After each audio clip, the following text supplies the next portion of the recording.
Good evening, everybody. Welcome to the Around the Ropes radio show for this Tuesday. Hopefully, everybody's having a good Tuesday night. Now, guys, it seems like in the last couple of months, we've kind of been going back in time. And for this one, I kind of had to go ship my way up to Boston and bring back somebody who has not been on the show in a couple of years. Want to welcome back to the show, the one, the only Ray from Mass. Ray, how you been? What's going on?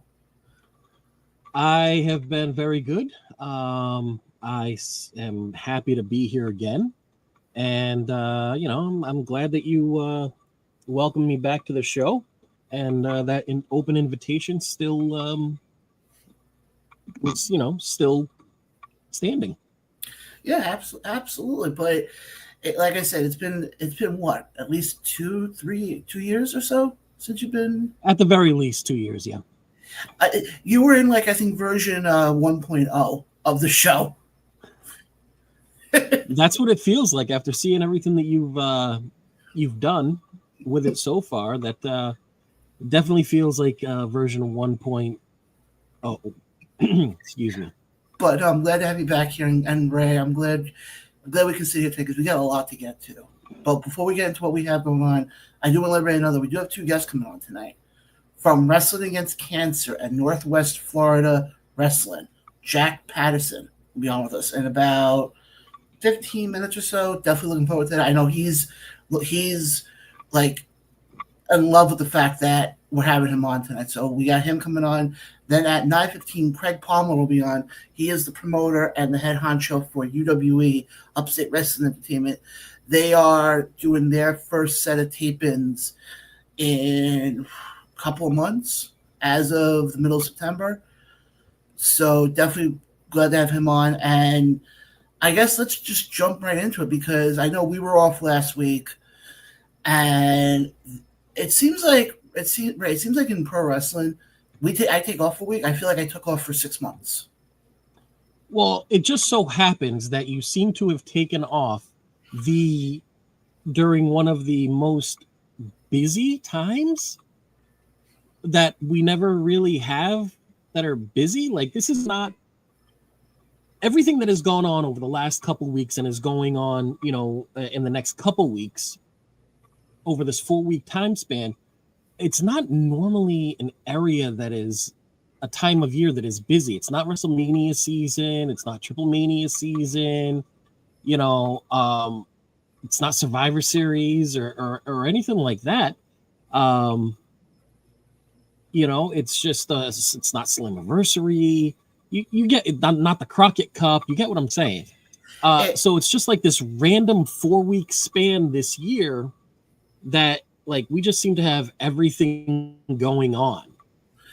No, and I completely agree with you. And from last time we were on, let's actually, I guess, dive into it now quickly. You have the whole Karrion Kross situation. Obviously, we know his contract came to an end. And he was on Ariel Helwani's show probably 2 days later and basically said, no, this is not a story. This is all legit. But Ray, I'm going to ask you this now. Do you buy it? Or do you still think somehow this is some sort of work and somehow we're going to see him back in a WWE ring in let's say a couple months?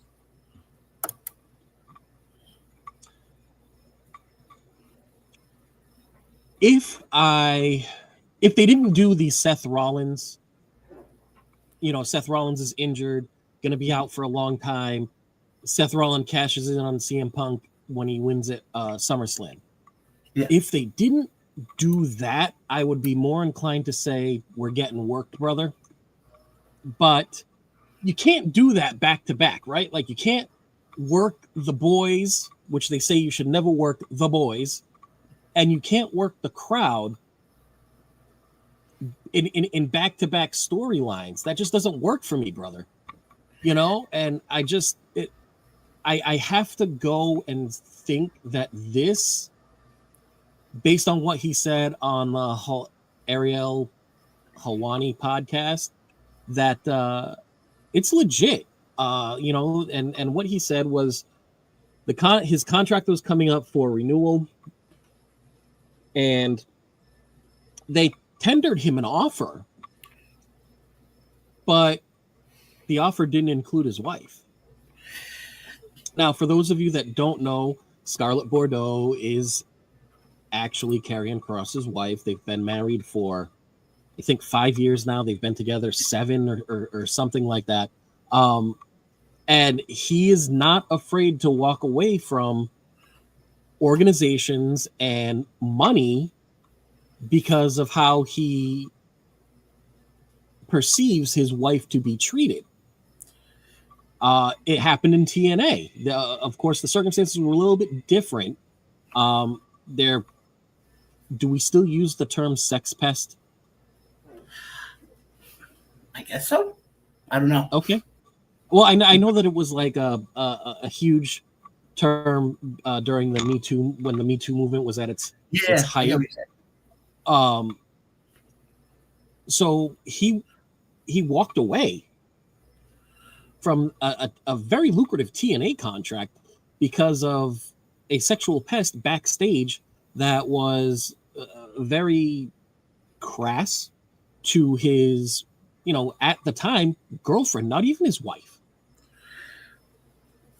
So I don't know. I gotta say, for me, I'm gonna go with real. I think it's funny. We actually have a comment coming out from David, who I don't know if you remember David from back in the when you were on the show. He's a fan from the UK, and he chimed in here. He goes, as much as I want it to be one big work, I'm leaning towards it being legit. But now here's the only thing that I left though. If this is, and I believe, and I agree with what both of you guys said, I think this is legit. Then my question is, how come an AEW, an NWA, you're not hearing of, scuttlebutt of, well, this company reached out to him. But then also, if you notice, I think from what I read, supposedly his merchandise is still on WWE Shop. So if this is legit, why would his merch still be on WWE Shop? Because even, first off, he doesn't own Karrion Kross. No. Okay? If this were Killer Kross that we are talking about, that would be a completely different story. So, I mean, they still sell Macho Man Randy Savage t-shirts, brother. So, it's all in the rights of what they own, of what they can do legally with their product that they own.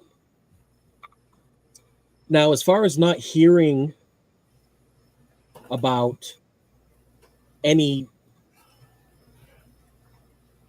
major, we can say major, right? Like, just because they're not as big as WWE, they're still major. They're still popular. People, you say TNA, people still know what you're talking about. You say NWA, people still know what you're talking about. Hey, you mentioned so NWA. For this, sorry to cut you off for a second, but NWA, you sold out Paramount this past weekend for NWA 77. Exactly. So, I think that one of the reasons why you're not hearing about it is, why would you broadcast your next move? I've never understood that, right? Like, you want, like, especially in TNA, right? If TNA wants Killer Kross back, why would you say, or why would you let people know that TNA is reaching out to Killer Kross, so that AEW can come in and be like, whatever they're saying they're going to pay you, we'll pay you 5 times more. I just don't think that it's a good business decision, and I think I'm not really concerned about not hearing other major organizations reach out to him. No, and I get what you're saying. I just think, to me, first of all, if let's say he does show up in TNA, for example, then you're gonna get the comment. You know exactly the comment you're gonna get is, oh, this is all a work because of the fact that WWE has the partnership right now with TNA. So we all know that's gonna happen. Honestly, I don't think he has to go to the AEW. I think at this point, I think this whole notion of, oh, he's next WWE guy, he has to go to AEW, I think is something that lasted a year, maybe 2 years. Did Shotzi go to AEW? Did Matt Cardona go to AEW? I mean, okay, maybe that wasn't the best example. He had a couple of matches in AEW. Doesn't mean that he went to AEW. Like, he's not a full-time performer or was a full-time performer for AEW, right? No, he's been making a killing over on the independent circuit and with GCW. Yeah, exactly. Also, speaking of GCW, shout out to Superhuman for everything that he did for the Juggalos and Juggalettes against Joey Janela. David chimes in here and goes, "What people don't realize about Kross is when he shoots on the mic about things that disgruntle him, killer style. It's not a gimmick. I like what David said at the end. He goes, he speaks the brutal truth. That goes back to the old saying that some people can't. It's not some people can't. It goes back to the old Tom Cruise movie. You know exactly the movie I'm talking about, right? Where it's the trial when he's on the trial. A Few Good Men. Yeah, and it's the one scene when he turns around and goes, you can't. It's one of the most notorious, most watched scenes. You can't handle the truth. But I mean, we've seen that a lot though in pro wrestling, where you get some of these people. I mean, he was just recently in Jersey, Karrion Kross, and he was on a good friend of ours, Rob Williams, Bob Culture podcast. And he said in the interview there, he said he wanted to actually, if given the opportunity, he would have loved to have done Bloodsport and SummerSlam the same day. Bro, can you imagine? So first off, like, I need to address one thing with Killer Kross. Mm-hmm.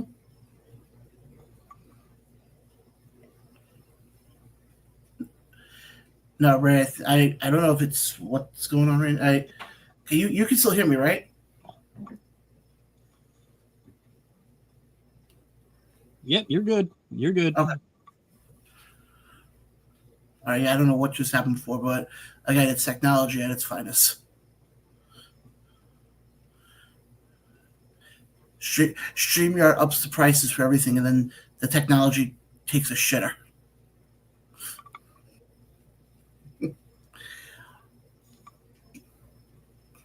But you are talents to South Beach. What happened? You cut out there for a second. Hold on. We're having a bit of raising their prices. Then I feel like we should be taking our talents to South Beach. I get what you're saying, and it's gonna be looked into. It's going to be looked into, definitely, because I hate when the one thing, and okay, go ahead.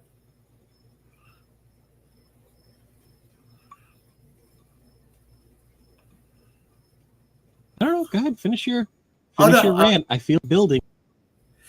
I was just going to say, StreamYard, if you're watching, I know you're not going to be watching this because none of you guys know anything about pro wrestling, but do us a favor, please. If you're going to up the prices for this lovely service that you provide here, make sure the quality doesn't do this midway through a goddamn show when we're trying to broadcast something to everybody.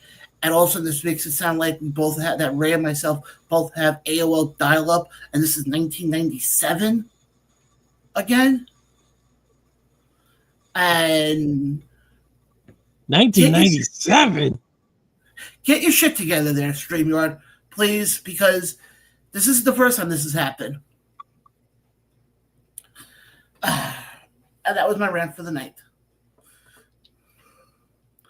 But remember that being one of the very good reasons as to why some places don't use StreamYard.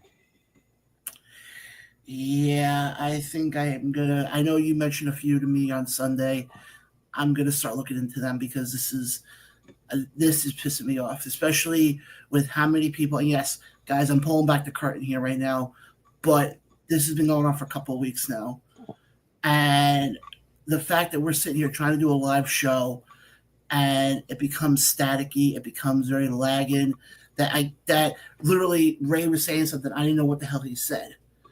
Because it sounded like he had marbles in his mouth. Again, StreamYard, get your shit together here. Stop raising the freaking prices on everybody, charging an arm and a leg to then pull this shit. Okay, I'm better now.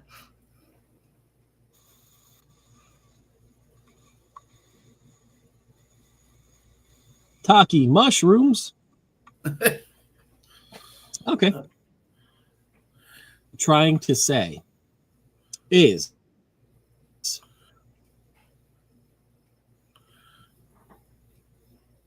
what I was trying to say is I need to address the comments that somehow got leaked to pro wrestling media, right? In regard, you're a sports fan, John. Right? Yep.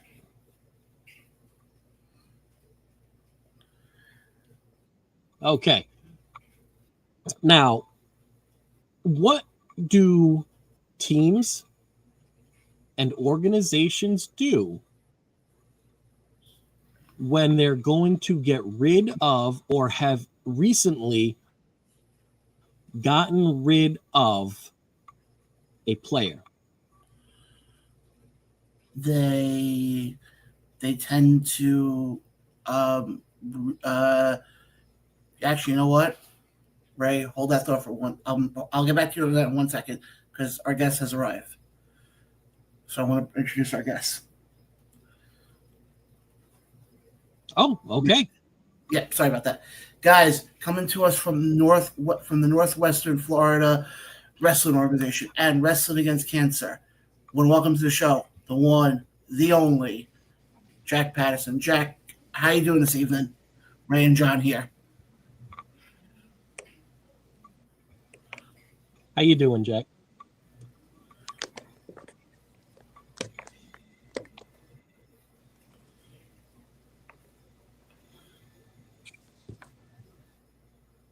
Jack, can you hear us?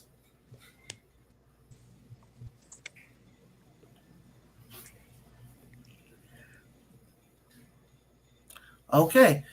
Wow, we are cooking with gas today. Great. Welcome back. I was about to say. All right. Ray, I was about to say, what is it? Well, while Jack figures out his technology issues, we will continue with our discussion. Go ahead. Yeah, I was saying, what is it? Ray, I decided to bring you back and all. I don't know, man. I don't know. I feel like there should be a hurricane going on where you're at right now in order to explain this kerfuffle. There is a hurricane. Huh? There is a hurricane. Ever. Oh, there is a hurricane apparently. Oh, well then, I can't believe that that's even actually a thing. Of course there's a hurricane. That's all I got to say. But no, like we were trying to say before we had the issue with technology here, because technology is our best friend. When you we're talking about Karrion Kross, and you wanted to address some of the comments. Yeah. So what I was saying was, because of both of us being big sports fans, my original question was, what do teams and organizations do with a player that they are going to release or have recently released? What do some organizations do? It depends. They give him one last contract, and then I think this is not the right answer. This is not the right answer. Not the right answer. The right answer is the smear campaign. Yeah. The smear campaign. And I feel like as situations develop, as more comes out, I feel like all of that hoopla around Karrion Kross that came out and him not wanting to take back bumps or for some unexplained reason, him not wanting to take back bumps just started surfacing out of nowhere. To address that, I say the man breaks baseball bats with his calves. Yep. Okay. We can try this again, Ray. Take two, guys from Northwest Florida Wrestling and Wrestling Against Cancer want to have for the first time on the show the one. Oh, where the hell did he go now? For the first time again. Oh my God! Well, we think. Where the hell did Ray go? What the hell? I'm here. Okay, there we go. Oh, I got it. Retribution. Are you sure?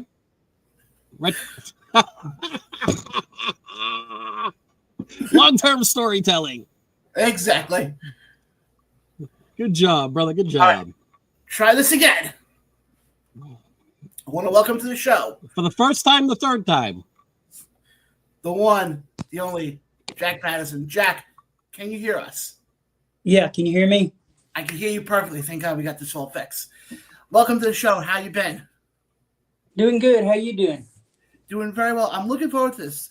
Now, before we get into what you're doing right now with Wrestling Against Cancer and Northwest, what got you into pro wrestling? Was there a match, a moment? Just, kind of show people like where your fandom kind of starts. What got me into wrestling? Well, I growing up watching wrestling. I was watching Georgia Championship Wrestling, Continental Wrestling back in the day. I actually go a little further back than that. When I was like 5, 6 years old, I was watching. I lived in Mississippi at the time. I was a little boy, and Memphis Championship Wrestling was on. I'd watch it.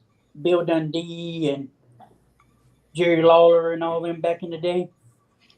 So then when I moved to Florida, when I was 10 years old, I was watching Georgia Championship Wrestling, Continental Wrestling. It was a company down here in Alabama, Dothan, Alabama.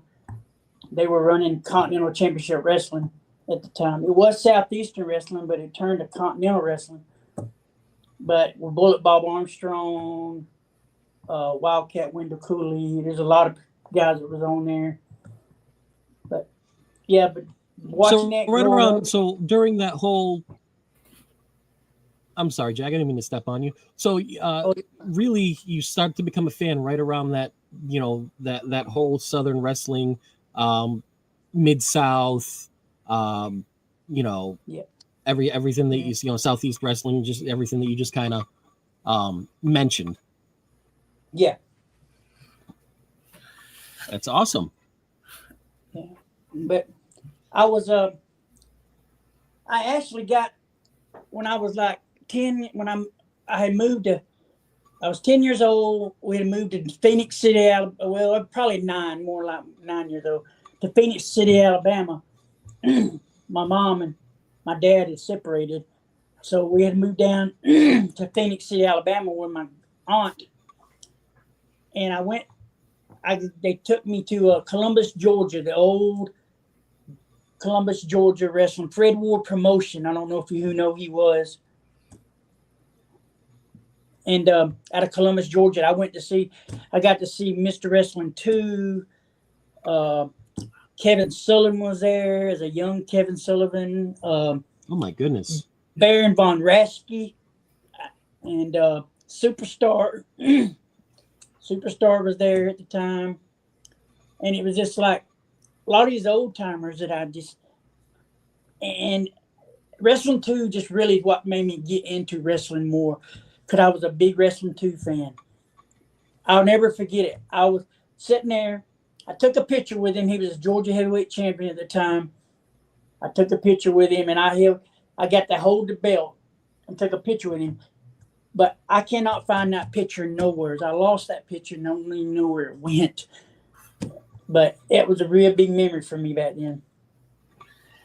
Absolutely.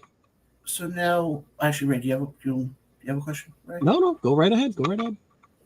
So now, you become a wrestling fan because of wrestling, too. What made you then want to go into being a promoter, though? I just wanted to get in wrestling. My dad always told me it's fake, it's fake, it's fake.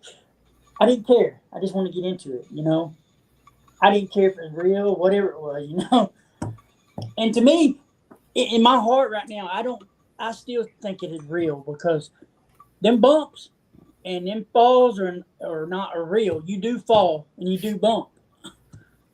And I take that as real, you know what I mean? Absolutely. I believe one of the... I'm sorry, John. Give me 1 second.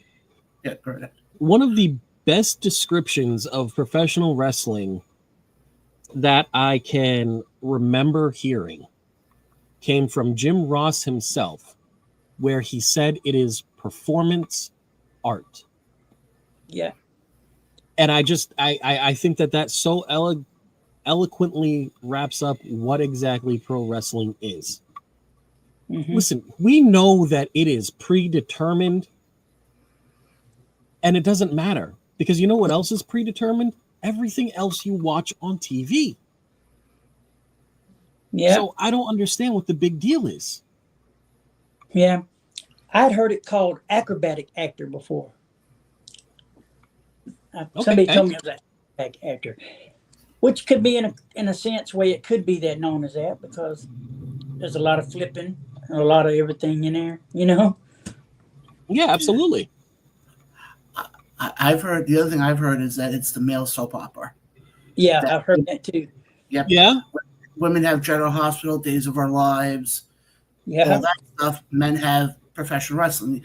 And look at you coming back with a Vinnie Mac line. No, it's also because of the fact when especially with soap opera, and you have a mother who's been watching General Hospital for the last 40 something years, you kind of know your way around General Hospital these days. Yeah. But Jack, going back to you though, obviously, you want to get into this. As you're getting into it, first of all, how long have you now been a promoter for? Well, I've been a promoter promoting shows. I haven't promoted. Back in the day when I first started, I didn't really promote a bunch at one time until I did a little company called WIW back in the day. Back in the 90s, I would promote wrestling from the show called WIW, World Independent Wrestling. And I ran that for about a year in the it was late 90s, should I say, more late 90s, more than like, I think that's when it was. But I would promote it for about a year, and then I decided I just wanted to keep wrestling.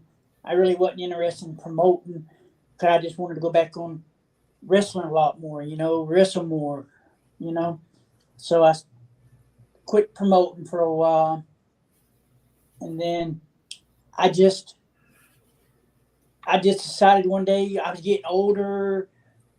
My sister got cancer, and then that's when Wrestling Against Cancer started. 11 years ago. This coming up with 10 years. This year was 10 years. This year, next year will be 11 years I've been doing Wrestling Against Cancer. For I would say for the people who are watching who may know, just kind of, what goes into, the whole Wrestling Against Cancer thing, kind of just take us through the, how it all came and, how it's become such a big part of, your company now. Well, when my sister got cancer, I was sitting around and I wanted to give back to my sister because I didn't, I'm not rich. I couldn't give a bunch of money, And I was saying to myself, I'd like to do a wrestling benefit for her to help her just just to do something, just to help her. So I promoted it and I pushed it and I just promoted it and I just decided to do it for her. And it was actually a good success. The very first show I ever had was 500 people on Wrestling Against Cancer. Wow. Now, Very first show was. when you did it the first time, were you planning originally to do it as just a one-off type of thing? Yeah, I was kind of thinking, well, I did it this time, and I got the more I thought about it. And, I believe in the good Lord, and I believe all that. And the Lord, I felt like He was speaking to me. I felt like He was speaking to me to continue doing it. And continue doing it. And then I decided to do another one for my sister because she was struggling worse than she was the first time. And I tried it. I did another one, which was for her, Wrestling Against Cancer 2, which was for my sister again. And then after that show, the second one, I said, this is my calling right here, to help people with cancer. Because I hate cancer. I hate it with a passion. I believe I can aptly sum up everybody's feelings to cancer with two simple words. Fuck cancer, man. Yeah, that's... Yep. I hate it. And then I continue to carry it on. And what makes it so special doing these cancer shows, there's people that I do these shows for. Some of them I don't even know. I didn't even know them. My third one was for a little boy, 3 years old, named Liam. I did that show for him. Didn't even know him at all. Didn't even know that whole family. And it reached out, and it was like, the more I promoted it, the more I become their like family to them, And everybody I do it for is like family to them. I mean, it just feels like that, And it was that was a good success. That was like 375, I think that crowd was. The third one was. Yeah. And the second one was like 350, something like that, I think. I can't remember. Yeah, I believe that's what it was. Hey, I look at it this way. It doesn't matter if you have one person in there or you have a million people in there. The fact that you're doing this year in and year out, and you're not, it's not like you're sitting there and expecting, a thank you. You're doing this because out of the goodness of your heart. I think that really means a lot. Because obviously Ray lives up in Massachusetts. I'm in New York. And you don't really see that a lot with, especially in, wrestling promoters. A lot of times they have, how do I put this in the nicest way possible? They have egos that are bigger than they are. And the fact that some of them definitely do. I wouldn't paint all of them with that broad of a brush, but there are definitely more likely than not you're more to run into a promoter with that type of ego. But Jack, the fact that you do this every year. Next year is the 11th year you're doing it. I got to commend you for that. That's a big thing. Yeah. Because to me, I don't do this to make money off of it. And people's asked me many times, they say, why do you do these shows if you're not getting anything off of it? I don't want anything off the Wrestling Against Cancer shows. I don't want anything off of it because I'm helping other people and I don't want anything off of it. And it just touches my heart to help them. No, I definitely hear it in your voice. And I'm not hearing the story though about it. I'm telling you right now, Jack, any way we can help you through this show, as far as promoting wise, just you can contact me. We can definitely, because I definitely want to have some sort of part in this. And I don't want people to sit there and say, oh, Jon, you're only doing this to ride the coattails. I'm not. I'm doing this. I look at it as, doing the show now, almost going on 4 years this November. And the name around the ropes is starting to get its name out there more and more. More and more people know of this little show. And you always hear about the negative side of wrestling. You always hear about the bad side of wrestling. I know we have, Dark Side of the Ring and stuff like that. And one thing I've always strived for with this show is to kind of bring out the positive and kind of bring out the better in people. Mm-hmm. And like I said, if there's anything we can do to help, yeah, we just got to do is ask. And we will definitely help. No questions asked. I'm kind of glad you reached out to me because I want Wrestling Against Cancer to be known. I want it to be known everywhere. I mean, even though I do it in this area, in the Northwest Florida area mainly, I do it mainly there. I still want people to know everywhere else that these shows mean a lot to me. It ain't just because, like I said, not for the money, because I don't make a dime off of this. And the wrestlers don't make a dime off of this because they come and they give more than most people give in this business. These wrestlers here in this area, you have a lot in this area. A lot of independent guys here. You have, and they come and they give that one night to this person that I do the shows for. It really has come off. I don't know where Ray went. It comes off, like you do a good thing, and you really do. Ray, it's technology tonight, but Jack, I mean, realistically, like I said before, I definitely want to help. Definitely through the show, and try to get the Wrestling Against Cancer to a much bigger audience and many more people eyes on it. Because I think when you get promoters who do stuff like what you're doing right now, you're not in it for being thanked. It's not because you have to get something off from it. It's because you want to get back, and I think that's one of the probably the biggest things that you can say about it. Ray, I don't know if you have anything you want to add to that. Yeah. No, I just going along with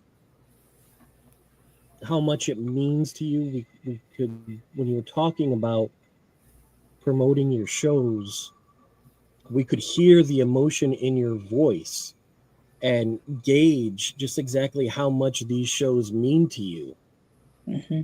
and how much you appreciate being able to do these shows and having the ability to help these families. Mm-hmm. It takes I want you to know that it takes a very special person. It takes a very special type of person as well to be able to do these things that you are doing. Mm-hmm. And I just want to thank you, as I know so many families that you have helped have thanked you for what you do. Mm-hmm. Yeah, Wrestling Against Cancer has gotten bigger since I started it. Like I said, the crowds vary every year, basically. Last year, the 10th won.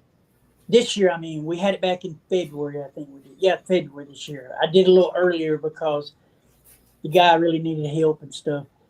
Matter of fact, he was one of our wrestlers around here. He needed help real bad. So I helped him, and we all came together, all the wrestlers around here, we all came together and we did the show. And it was so much fun. And out of the blue, now this past February, out of the blue, you'll never be shocked. You'll be shocked who showed up. They got a hold of me because somebody had talked to him because he moved. He had just moved to Panama City Beach, and in February, right before I did my show, they got a hold of me. This guy came and did autographs, didn't take no money from it at all, and this guy was named DDP. Wow! Why am I not surprised? The savior of our childhood. Right. Like Yeah. I gotta tell you, from all the stories that I've heard about DDP, that really it does not shock me, No. especially him not taking anything for it. That is truly remarkable, and kudos to Diamond Dallas Page for that. He told me, he said, I don't do this normally. Just he don't normally do this. He gave everything back to the guy we did it for. Ryan was his name. He came, did autographs, took pics, and he gave everything back to this guy. And it was amazing. It was my biggest crowd that I ever had wrestling against cancer. It was like 700 people. Wow. And I was That so is awesome.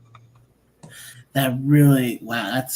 But like Ray said, that doesn't surprise me at all that it was DDP because and like Ray said, the stories you hear about DDP, he's the reason why guys like Jake the Snake Roberts and Scott Hall and, Buff Bagwell and all these guys. Butterbean.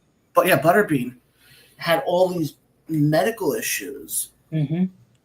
It's incredible. But Jack, like I said, any way we can help for the 11th one, because I'm telling you right now, I know we have some time till we get to the 11th one. I want to make the 11th one as big as we can. Absolutely. Oh, I want it to grow every year. I want it to get bigger and bigger every year. I want it to get so big that high school gyms ain't going to work no more. That's what I want. Just honestly, if you just keep going at it, and like I said, with us now, wanting to help now any way we can, we'll make that definitely happen. That won't be an issue at all, because I think more and more people hear about it. You're going to get more and more people who, are going to want to. And then we actually have a comment coming in here, Jack, from a friend of yours who Randy Williams. Yeah. He just says, my friend, Jack Paterson. Yeah, I work for ESPN Radio 104.3. You see the sign behind me right here is ESPN 104.3. He is my big advertisement sponsor here in this area. It covers a lot of area down here, and he's been on board with me. Well, I've been on board with him. We've been in partners and together.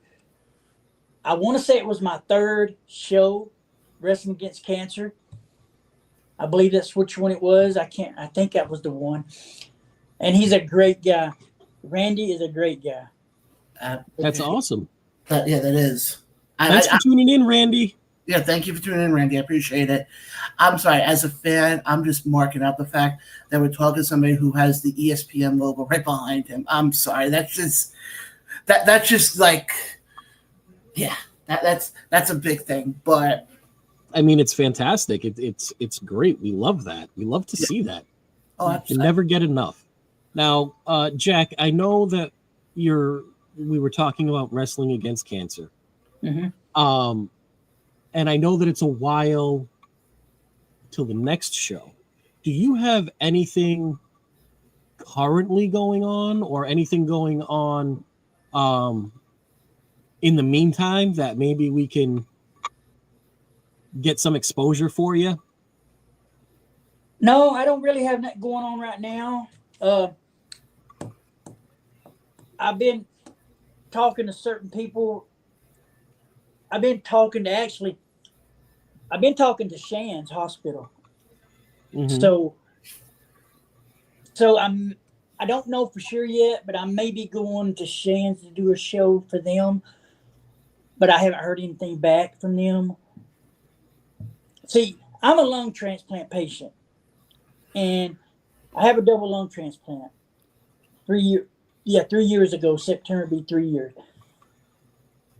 And I promoted Wrestling Against Cancer when I was struggling through all this. Mm-hmm. Promote from the hospital bed.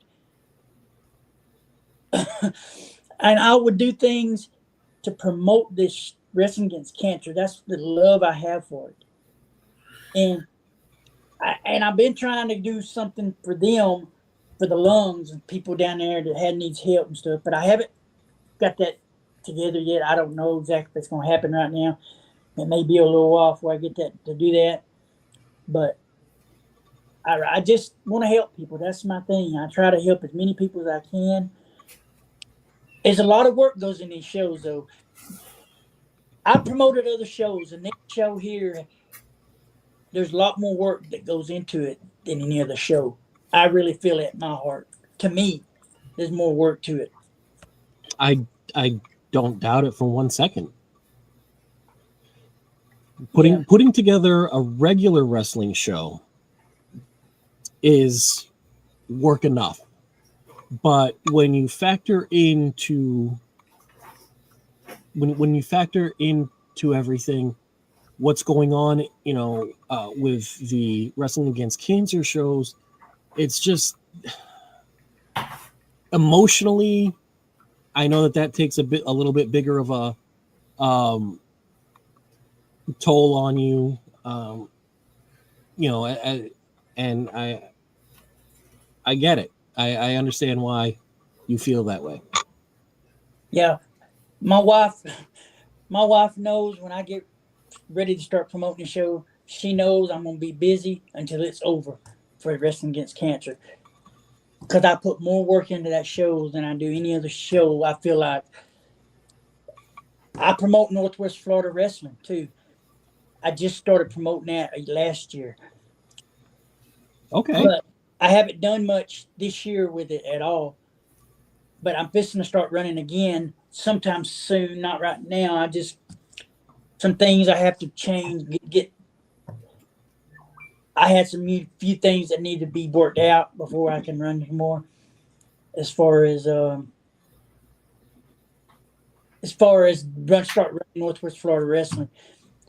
But I will Wrestling Against Cancer. I guess I could say it was my baby. Mm-hmm. It's my baby because I love Wrestling Against Cancer shows. They're my favorite shows to promote.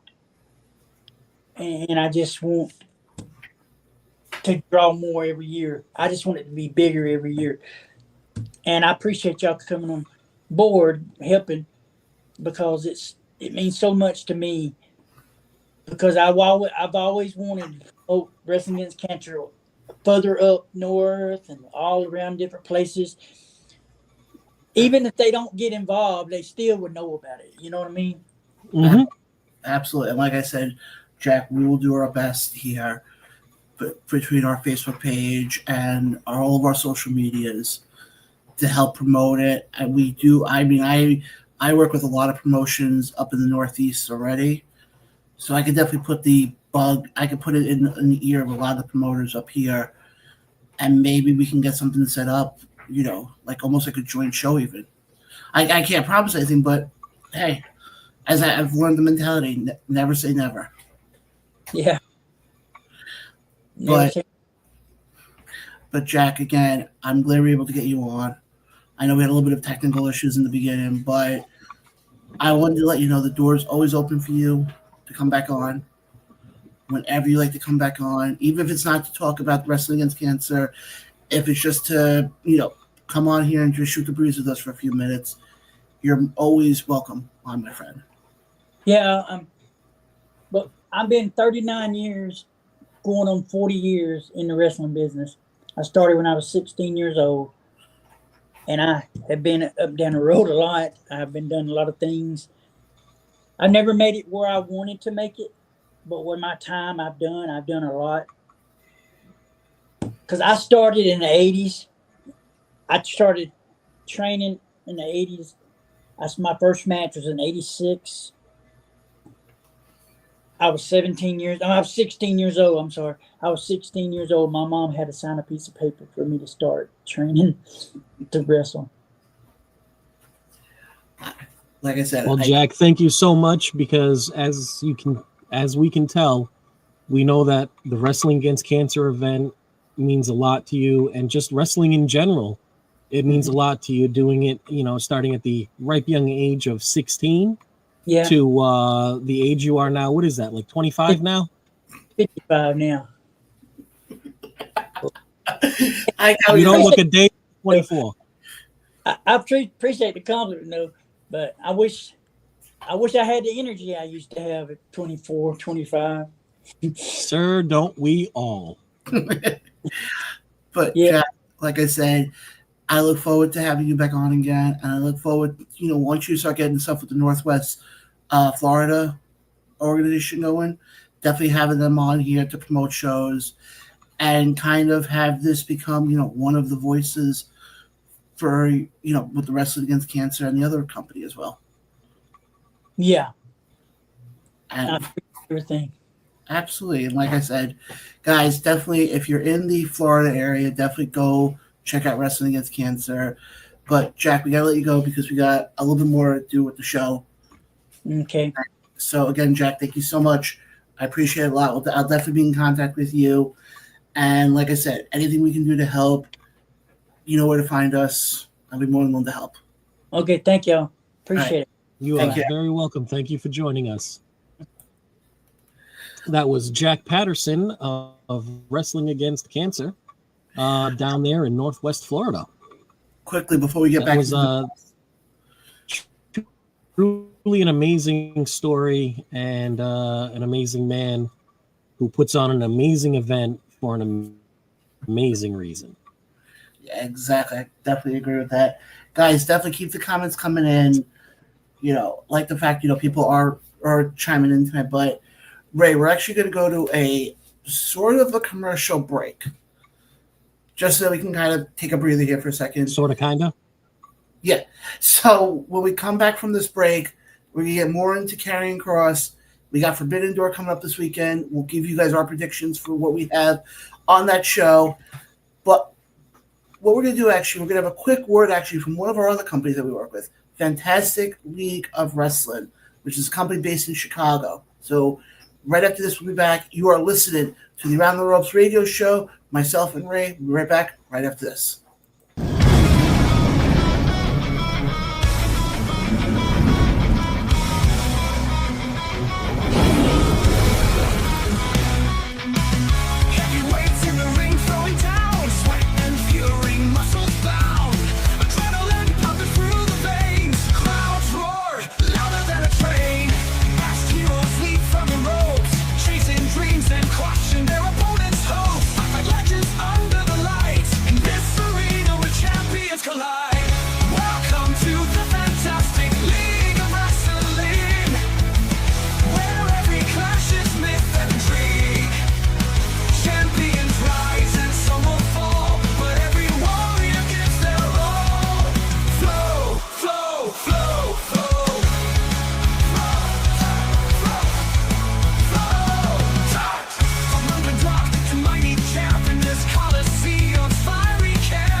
And we are back live. That was Fantastic League of Wrestling. Again, good partners. Bro.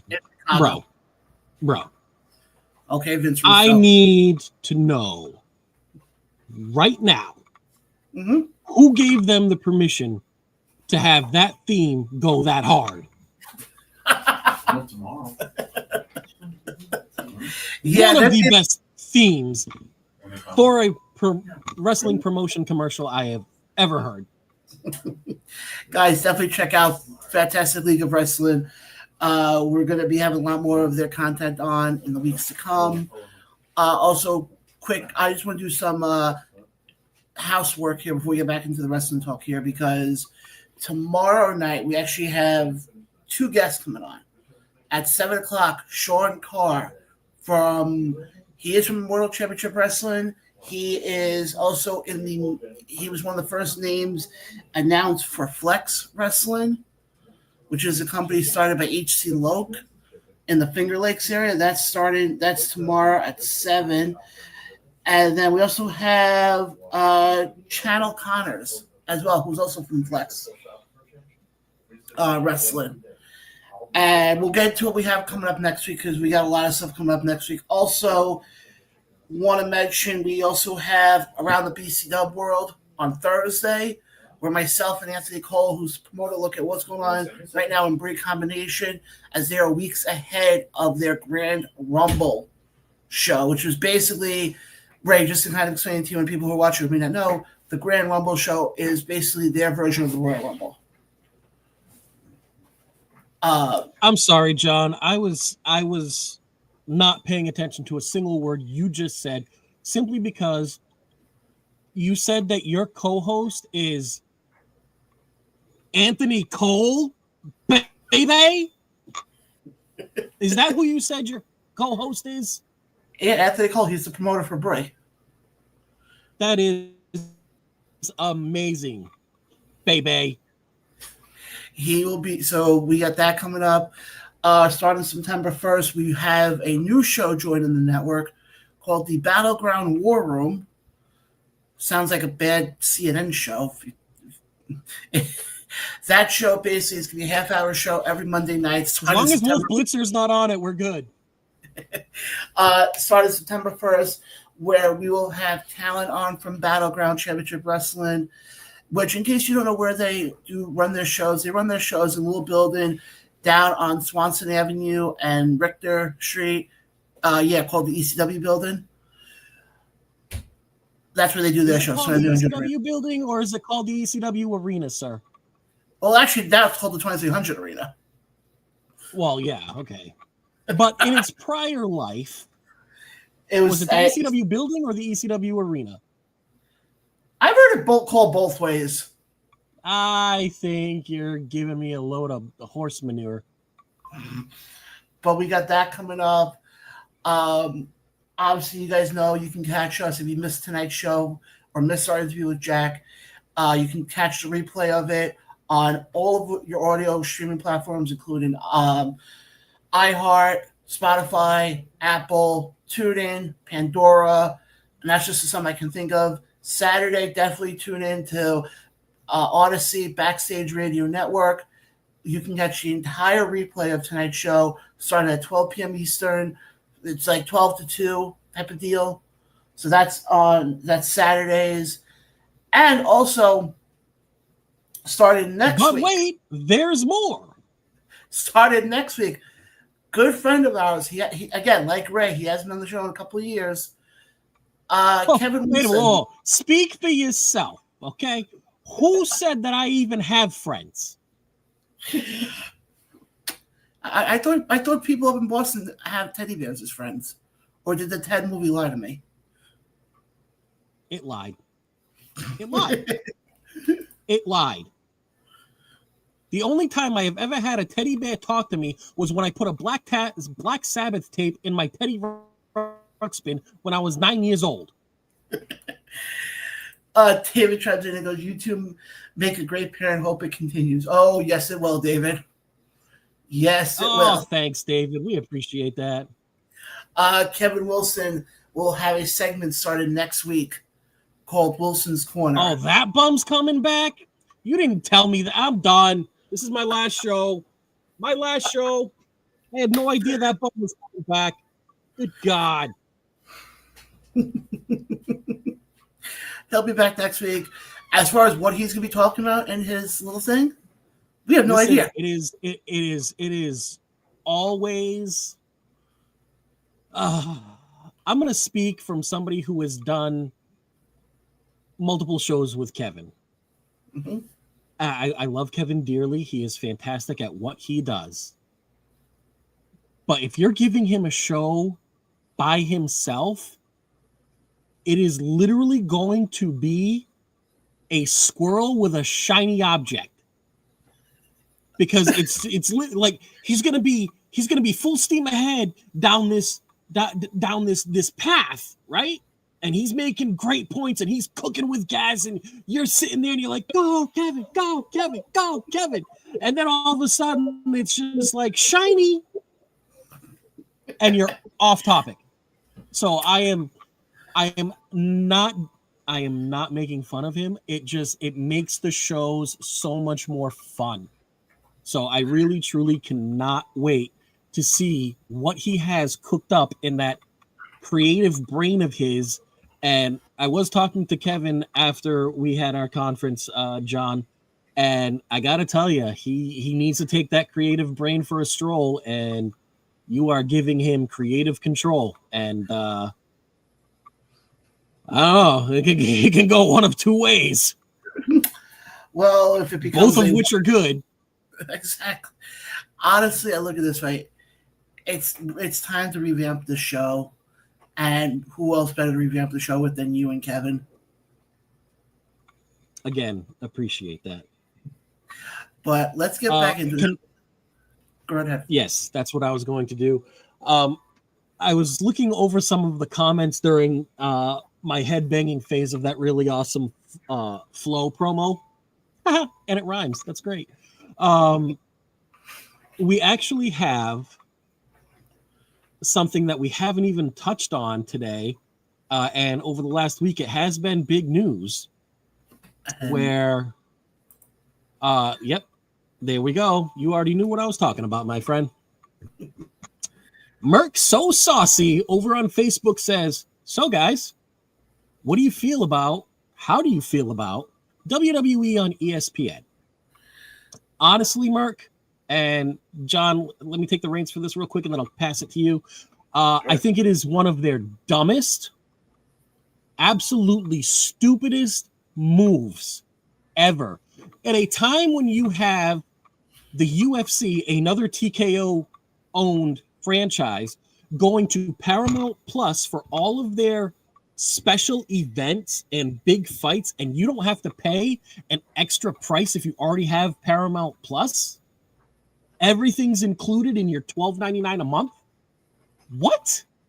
You're going over to ESPN where I got to pay $30 a month, bro? Like, what are we doing? I just need somebody to explain that to me, John. What are we doing?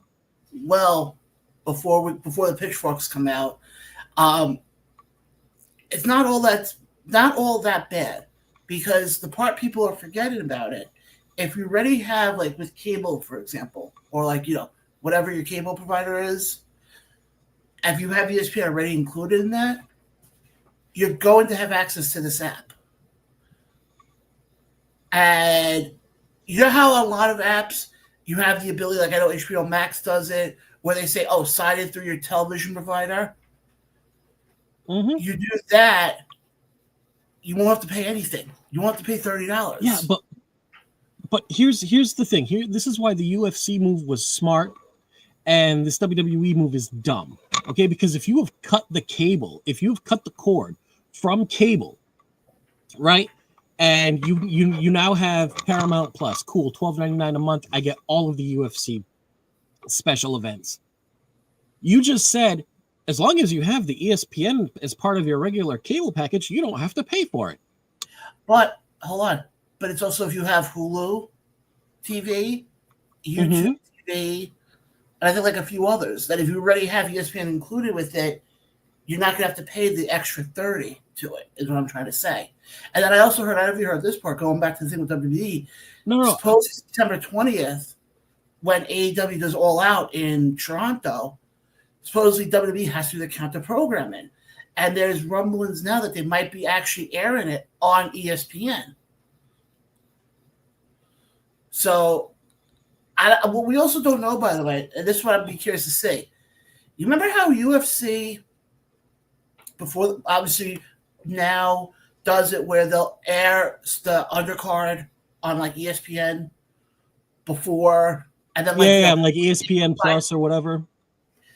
Who's to say that when they do it with WWE, you're not going to get the first hour of a pay-per-view or the second hour of the pay-per-view on ESPN, and everyone else in the world. Didn't they try that already? Didn't they try that already like 25, 26 years ago, and it didn't work? The pre-show. You're going to be relegating people to the pre-show. I don't know if they're going to call it the pre-show. I think the way they're going to do it is they're going to have it where it's like, okay, you get the first hour on ESPN, then the second hour you have to go to the app. Okay, but let me ask you this question. Right? I'm going to counter you with what you said with this now. Okay. Everybody's complaining about paying $30 a month for WWE for this new app, correct? Mm-hmm. How come nobody's complaining about having to pay $50 for AEW and sitting there for 95 hours? Bro, I'm not gonna complain. I'm really not gonna hold you. But not for nothing, I pay $30 a month for my black box, and I don't pay for anything afterwards. So, but understand one thing: I would never in my life pay $50 by choice for an AEW pay-per-view when I can go down the street to the bar and watch it. Especially for freaking 12 hours and 77 matches. But you see my point, though? I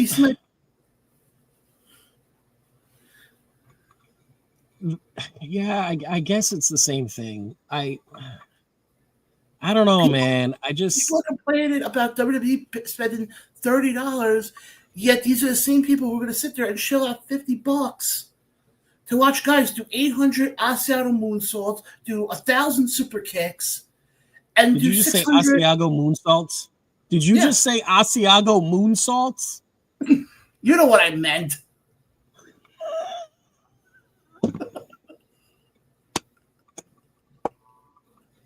There's a new one. I need that clipped. We got to put that in the vault. Oh my God, Asiago moonsaults. Oh my Christmas. Oh my God! Do they follow it up with a garlic parmesan super kick? I need to know. These are the things people want to know, John. Oh goodness gracious! I can't. Oh my God, guys! If you just get in now. Are you wondering why Ray and I are laughing? Just rewind the show about 30 seconds ago.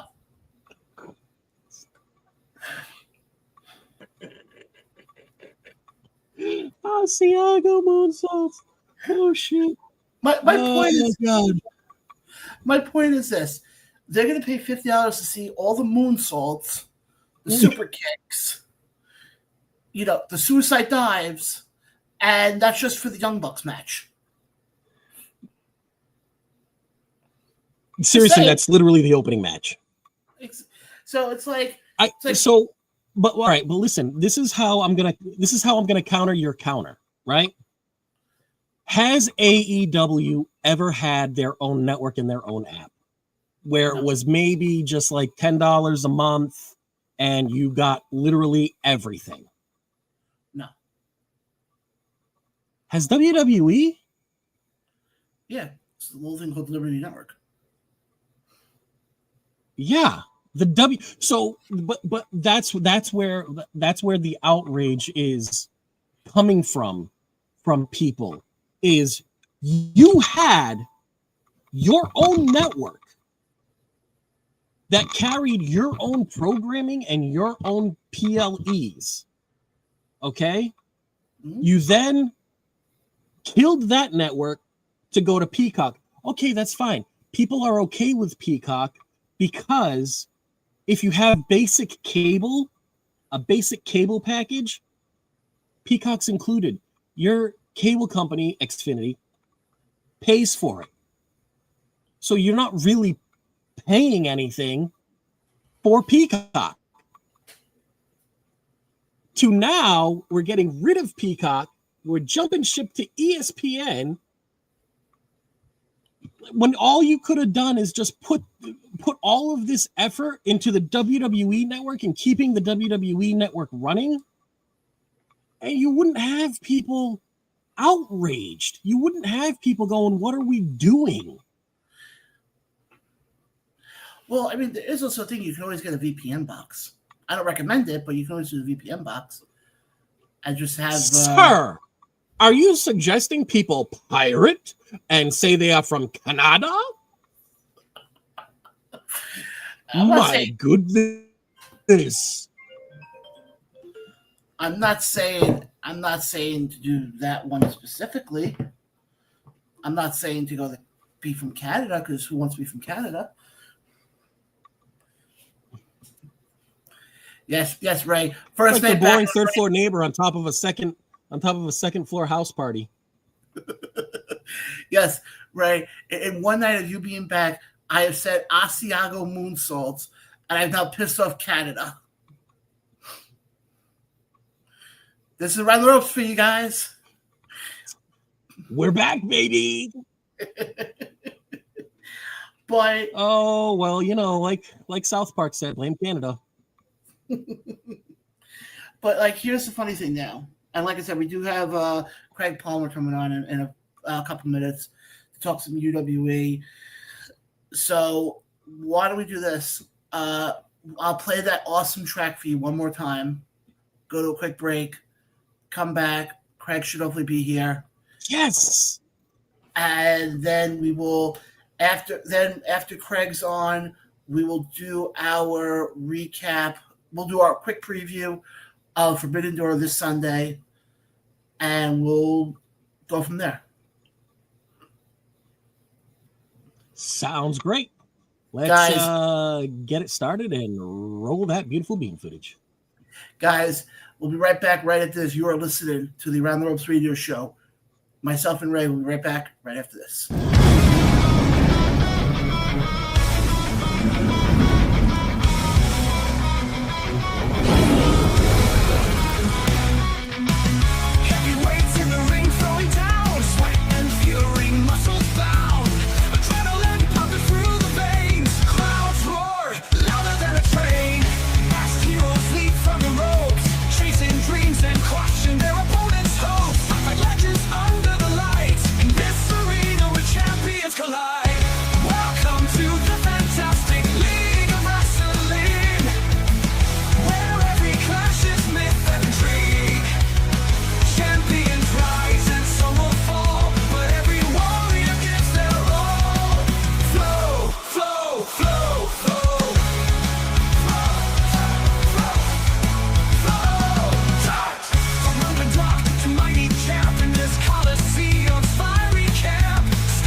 And we are back here live on the Around the Ropes radio show, as Ray looks like right now he's jamming hard to the song. I'm telling you, bro. I'm telling you. Best promo for a... Nope. That's not what it is. That is the best song for a wrestling promo ever. And guys, we're going to keep things moving here because obviously you guys know we talk a lot about the companies in the upstate New York area. And one of them I have unfortunately not been able to come back to because it's, another country compared to where I am. But September, they come back with next set of tape-ins. I want to welcome back to the show the man behind it all, the man behind UWE, the one, the only, Craig Palmer. Craig, how have you been? And it's been a while since I've seen you, my friend.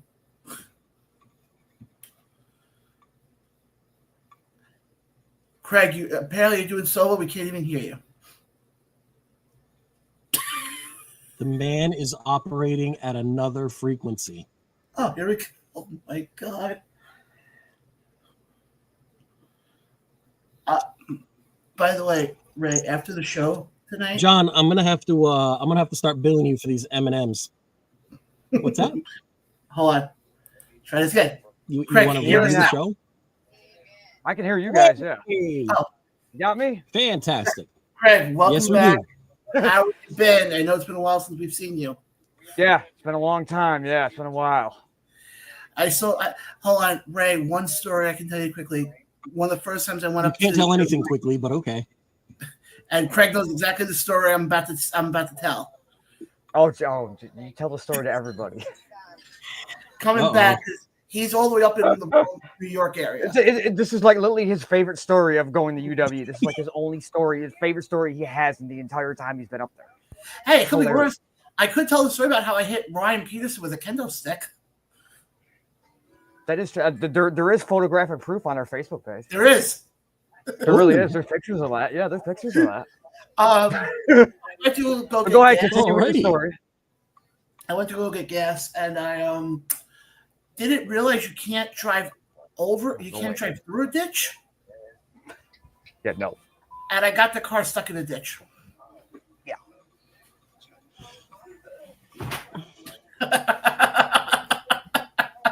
There's a left-hand There turn are on the so many road. questions in my head that they're all fighting for the chance to come out, and I can't like articulate them.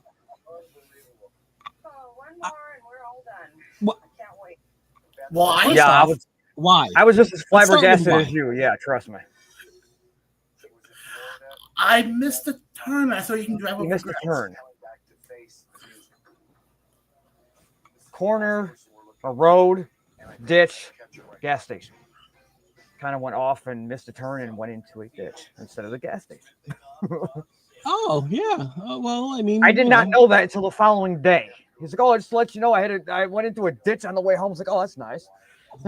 Tells me the next day. Yeah. That's good to I was know. like, "You Glad did that what?" you I'm like, are not "Okay." dead. Yeah, exactly. You're not dead, so yeah. I went into a ditch. I'm like, "Where you got the gas station?" He's like, "Oh, I know which one you're talking about." That's even worse than you were like, oh, I already know which gas station. You don't even gotta Yeah, tell me. yeah, there's like well, it's like you got like grass, but like some of the grass is kind of like a dip, and then you have like the parking area where the gas station is. Oh. Okay, kinda so that's blends in, that's per not as se, so, egregious yeah. as I was picturing in my head. Well, No, it's it's not not like a one really of my. huge dip, but it was like a small enough to where you're like, oh shit, there's a ditch here. I'll put Gotcha. this way. Not one of my more proud moments. No, I wouldn't say so. But it is a great story. I don't know. You tell the story like you are very proud. No, Yeah, I know, right? but Craig, honestly, English. I knows it. I've been doing the show for 4 years. Apparently, I can't speak English now. Trust me, I'm getting older, so I get the same way too. I get flabbergasted in words. Happens. But how do you feel? I know you guys are kind of going through a little bit of an issue last year with UW. You kind of, you didn't know where the school was going to be. Now you guys are literally right back in the same spot again. Or next door. Oh, next door. Okay. Same building, next door. Okay. Basically, it's the S&S School of Martial Arts that we share a space with. Oh. Yeah. So, Nice. how does it feel being back and doing and running episodes again? Oh, it feels great. It feels absolutely fantastic with that back. When we closed for 6 months, I didn't know how much of a hit it was going to take on me.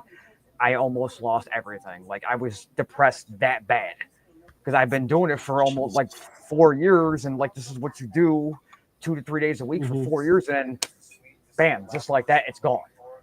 And for about 2 solid months, I went through really, really, really bad depression. I was like, okay, I got to get up off my ass and start doing stuff. Otherwise, there's never going to be a school. I'm not going to have a car. I'm not going to have a place to live. I'm not going to have anything. Yeah. I knew it was going to hit, but I did not think it was going to be that hard. Honestly, my girlfriend threatened to leave. Like, you need to do something. You can't be. I was like, okay. And I just got to back up, and I'm like, here we go. 6 months later, bam, reopened. I mean, amazing. Honestly, Yeah, I honestly did not think it was going to be in the same place because I was looking a little bit more closer. Like, actually, I almost looked at the original area we first had, which was in Clark Mills. But it was like a different space that the guy was going to build. But if I can be honest, that place, the roof is not exactly healthy. It's on the bottom floor, but the upper floor is completely empty and the roof has been in shambles. And I'm looking around like, yeah, this is not the place. And if I can be honest with you, I can't shoot TV in a 650 square foot place. I can't. I was like, I'm not gonna be able to do anything here. So then I got a text from the landlord where we were at. It's like, hey, are you still looking for a place? I'm like, yeah, actually I am. He goes, okay, I may have an opportunity for you. About 3 hours goes by, he calls me up on the phone. He's like, hey, what do you think about sharing the space next door to where you're at? I felt like breaking his balls. I'm like, where was this 6 months ago when I closed? I could have been open the entire 6 months. I was so mad, but I was happy at the same time. I'm like, yeah, okay. He goes, here's the guy's number. You guys can talk it over, figure it out, and see if it's a good fit. I'm like, wrestling school, martial arts studio. I'm like, okay, it kind of goes together a little bit. So I'm like, okay. I mean, so ask Steve Blackman. Yeah, so you walk in the door. To the left area is where their section is, and then like a little doorway here, and then boom, there's our section where the ring is. Like it's perfect. The bathroom, kind of like a backstage. It's almost like the same setup we had next door, but it's a little bit, how I say, it's a little bit more wide open than what we had next door. Believe me, I still have the images in my head of trying to go use the bathroom at UWE and almost tripping. Yeah, the bathroom is much bigger and it doesn't have a step up to go up into the bathroom.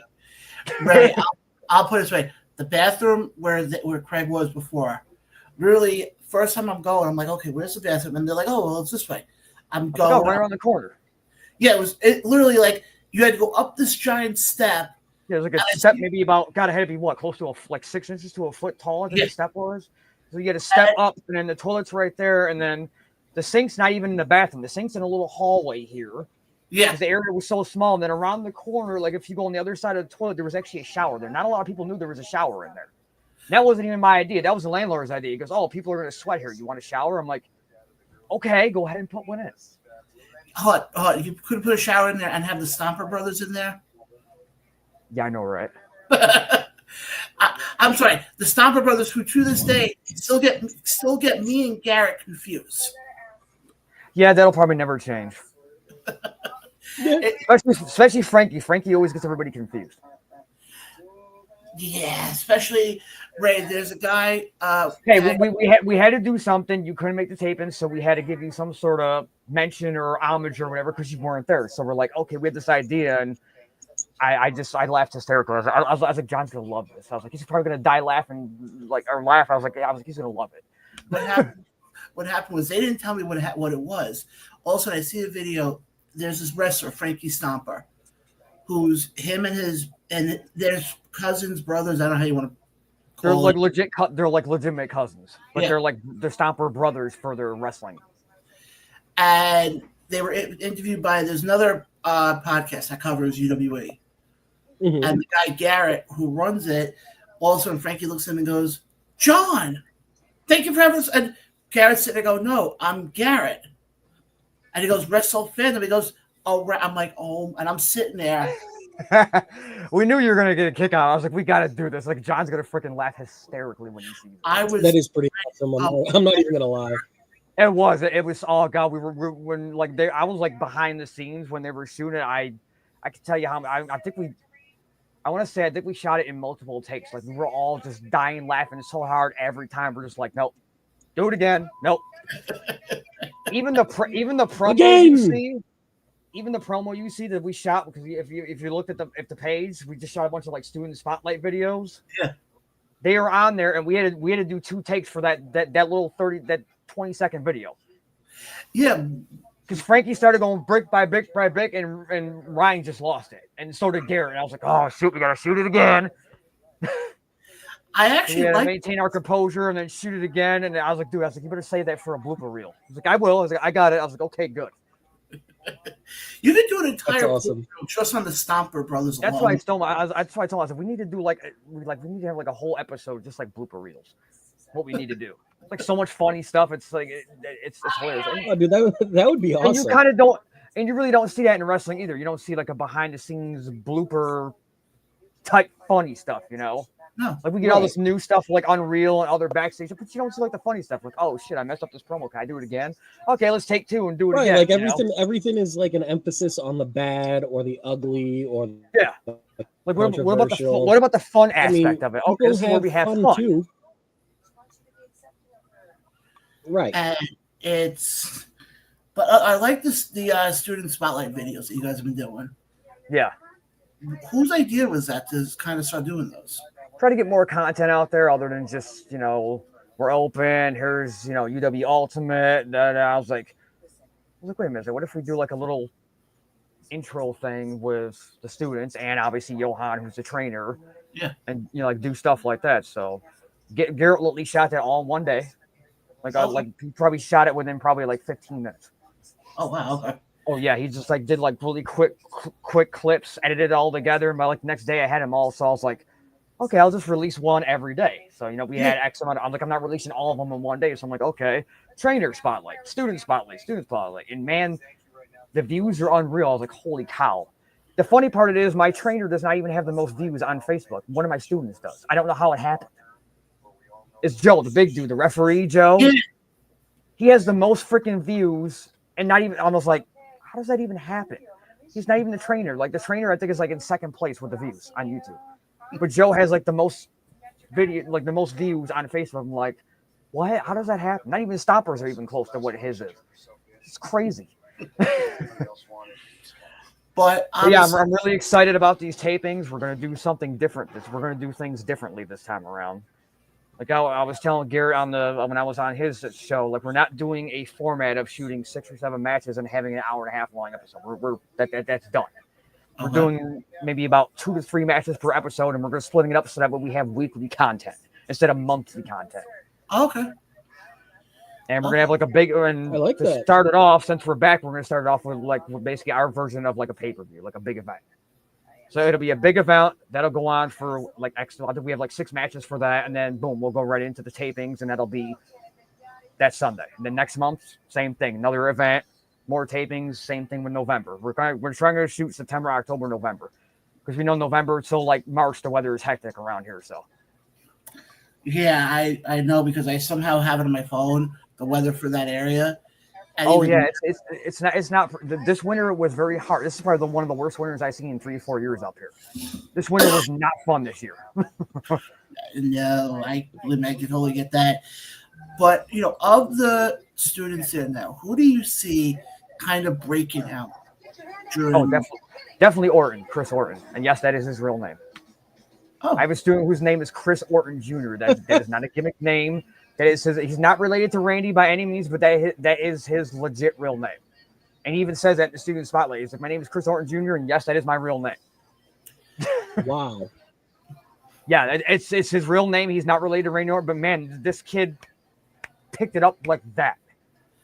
He started training before we closed. Almost prodigy-like?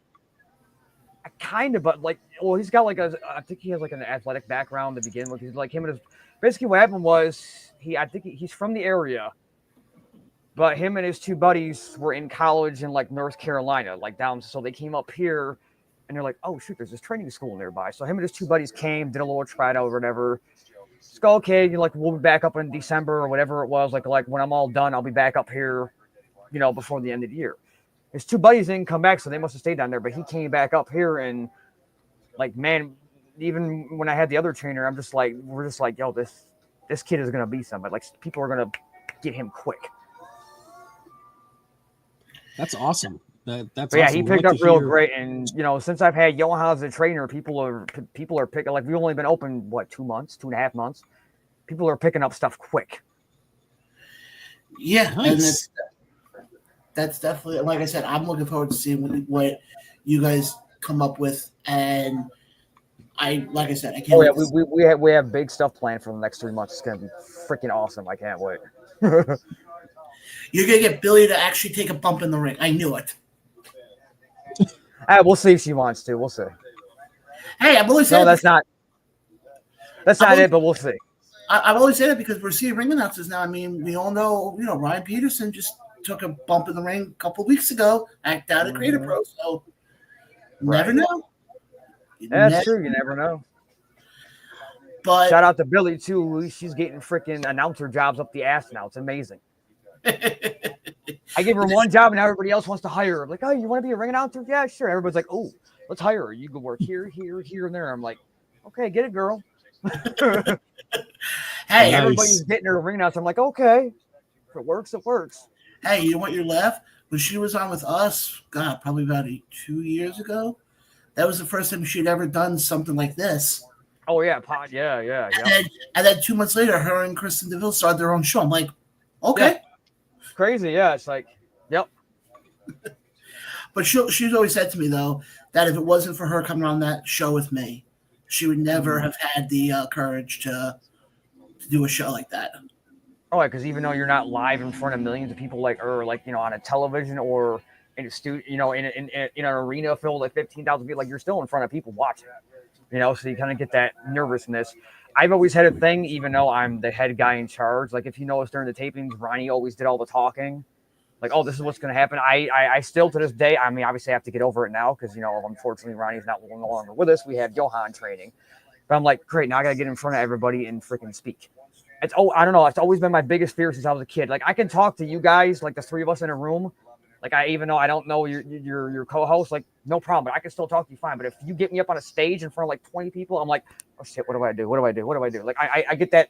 I still get a nervous feeling. Because Ronnie was like, oh, you're the owner. You're gonna have to do promos one day. I'm like, I can sit behind the scenes. This is my company. I can do whatever the hell I want.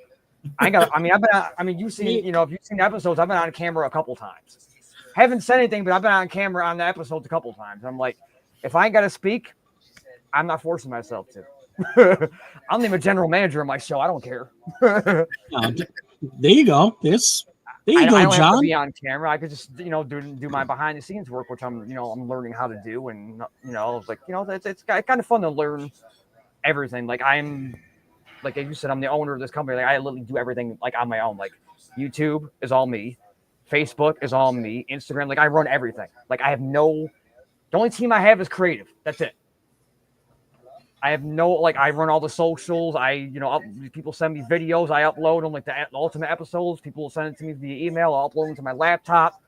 Boom, I'll put them up on you. Like that. There's no team. I do everything. I've learned so much because I'm 45, so a lot of people my age still don't know technology or whatever. But I picked on them, very quick. So I'm like, oh, okay, I got to do this, that. So. Sir, we are the last known inhabitants of the greatest generation around. Oh, absolutely. Yep.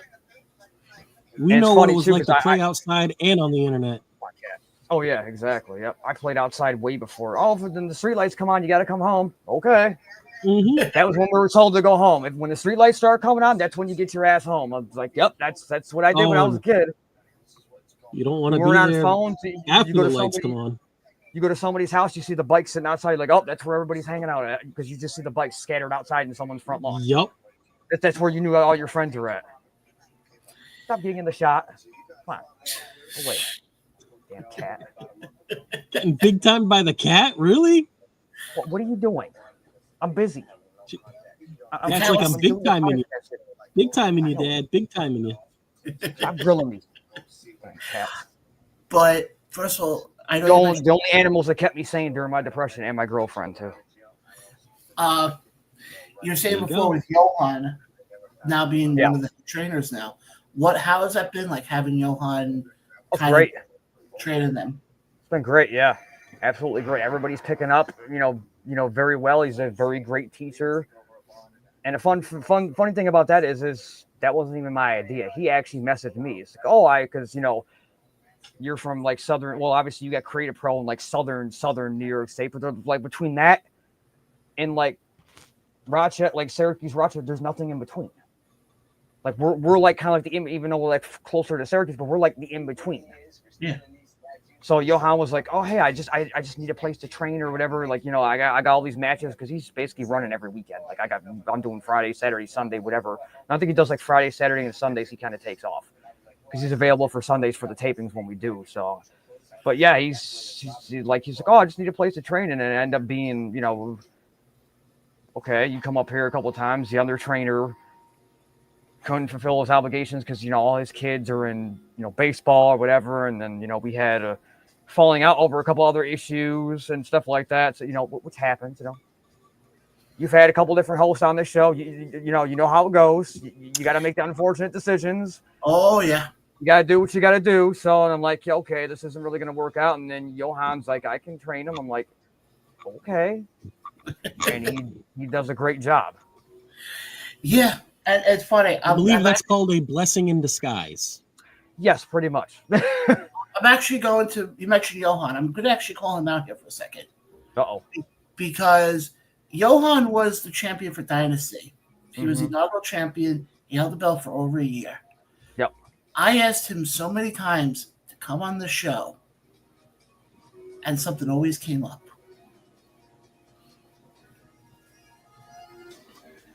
That Gotta get him on the show again. That invite is still there, Johan. I'll tell you, he's not free Monday and Thursday because he's out in Oneida with me. He's not free Mondays and Thursdays. But I'm just saying, Johan, the invite is still there. So whenever you like to come on, you're more than welcome. We're open. It's Tuesday night. But Craig, I'm glad we're able to get you back on. Oh yeah, absolutely. Definitely want to have you back on again. After the tape-ins and once content starts coming out. Right. Yeah, and hopefully should be probably maybe towards like October. I actually had a person message me on the business page. Was like, "Oh, they must enjoy our content." And like, I have no problem with that. Like, if we can, put one person, make them satisfied, then okay. I literally had a person message the page and was like, "Oh, hey, when are you going to put out more video content? Because I enjoy watching." I was like, "It'll be soon." But like I said, I'm definitely looking forward to it. I don't know when I'm going to be able to come back up again because with everything I've been through, it's going to take a while to come back. But I will definitely try to make my way back up there at some point. Well, you had some wrestling issues or other stuff going on? Yeah, well, health issues. Health issues. Yeah, those are never fun. Health issues. But, no, like I said, Craig. Well, I can tell you September 14th, October 19th, and November 16th. Oh, yeah. Those are the 3 dates. Absolutely, yeah. Like I said, I will try my best to make it. If you can make one of them, it doesn't matter. Like, you don't have to obviously come all three with your health issues or whatever stuff like that. Yeah. Even if you make one, if not, then there's always next year. Absolutely, but Craig, we gotta let you run because we got a little bit more to left to do with the show before we wrap up for tonight. All right, Craig. Again, thank you so much for coming on, guys. Search Upstate Wrestling Entertainment. That's where you can find out all your information. Search Upstate Wrestling Entertainment on YouTube as well. And guys, definitely want to try and catch up with what UWE had. And I actually made a few appearances in some of the episodes. Yes, he did. Yeah, including walking in front of the hard cam without ducking. No, then there was the one. Hold on, there was the one. Yeah, there was that one, and there was another one, wasn't there? I think you came in like Dunkin'. You came in like Dunkin' drinks. No. Then there was one by the camera. I was like, oh. Where I was backstage doing the backstage of because this is when Billy started doing the ring announcing. Oh, okay, yeah. You were doing you were viewing this, yeah. What was his face? The tall dude who like very hairy. The Crank? I think I don't remember. Like a 6 foot, like really big dude. Yeah, like dark. I think it might be McCrank, yeah, because he was like the biggest guy we had. This guy's like 6'7", yeah. And also, this is the one part where he won the tournament that you guys were doing. There was a second shot thing. It's in one of the YouTube videos. I don't remember which one. Yeah, it was McCrank and Dante. Yeah, so we did 2 battle royals, and the winners of those battle royals had a 1-on-1 match. And all I remember was he comes to yell at me, and he takes his not even arms, his mitts, and grabs my shoulders. I'm sitting there going, "Please don't kill me." You're right, like don't kill me, please. Like it, don't, please. I'm just here to watch. But Craig, again, I'm glad we were able to get you on. Sometimes, yeah, absolutely. And we'll definitely have you back on again, and definitely have some of the talent on because I know there's 2 brothers up there who have been clamoring to come back on the show. Right. So they can confuse me with Garrett again. Right. Mm-hmm. Like, hey, Garrett, good to see you. Like, no, I'm John, not Garrett. Okay. And if I know Frankie, dude, like, that hey, would be Garrett, great. Good to see you. I could see it would be great if Garrett and John are there and they're still being called the wrong names. That'd be hilarious. That's what we got to do. We got to get you 2 together, and then they have Frankie confuse you guys. Garrett and John, like, no, it's the other way around. No, I got it. I'll wear a "Hello, my name is" sticker. There you go. Hello, my name is John. This is my name. This is how you know the difference between me and Garrett. What, Garrett? Why are you wearing John's sticker? Yeah, there you go. Why you got a shirt that says John? Like what? What are you talking about? You're Garrett. Again, Craig. Frankie's such a blast to work with. He's so much fun. He definitely is. But Craig, we got to let you run because we got a little bit more to do before we wrap up the show for All tonight. right. And we'll definitely have you on again come the fall. All right, sounds good. Absolutely. All right. All right. Looking forward to it. Yep. Talk to you soon, Craig. Yep. Talk to you soon. Yep. Guys, that was Craig Palmer, UWA. So, Ray, before we get to our final segment for tonight, thoughts on the two guests we've had? Well, I think that we have. I'm not really sure how else we can sum up Jack, other than amazing person doing amazing things for an amazing cause. And just like us, both of our guests started out as wrestling fans, man. Hey, that's all that happens is you start off as a wrestling fan and look at where you come. And actually, I have some news for you, but I'll wait till we get off air to tell you this one. Uh-oh. Oh, no. This one. One and done. One and done. It was nice knowing you guys. Nice knowing you. But let's go in quickly now because we actually have a pay-per-view coming up this weekend. Do we? Shockingly enough, we do. Called Forbidden Door, even though it doesn't feel so forbidden. Oh, that's not a pay-per-view. That's a sleepover. Oh my. Well, here's what we're gonna do. We're gonna go through the matches quickly, and we'll give you guys our predictions for what we see. It's like a 10-match card. All right. Well, we're gonna wait for that. Not all of your pay-per-views need to be 10 matches. Well, here we go. Has anybody seen what WWE is doing with their PLEs? 6 matches. If that. It lets everything breathe. It lets you as the fan breathe. Yeah, no, you're not wrong on that at all. First match we got here is a match I didn't think we were going to ever see again. Tag team action. Adam Copeland and some guy, Christian Cage. I think they were a tag team at one point years ago. Yeah, the Edgeheads, right? Taking on a team of Kip Sabian and Nick Wayne. Who do you have winning this one? Oh my, how far the mighty have fallen. As much as the